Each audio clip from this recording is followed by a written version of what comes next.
সহযোগিতাৰে আমি ভাবিছোঁ ন্যায় প্ৰতিষ্ঠা হ'ব।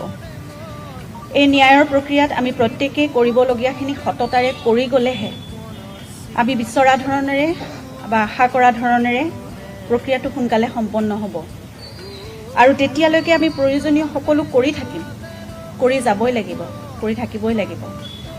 কিন্তু তাৰ সমান্তৰালকৈ আমাৰ যুৱ স্ৰষ্টাজনৰ বাবে, আমাৰ প্ৰাণৰ মানুহজনৰ বাবে, তেওঁৰ আদৰ্শৰ বাবে, তেওঁৰ সপোনবোৰৰ বাবে আৰু তেওঁৰ ভাল পোৱা কামবোৰেৰে আমি সকলোৱে একেলগে মিলি আগবাঢ়ি যাব লাগিব, তেওঁক চলাই নিব লাগিব।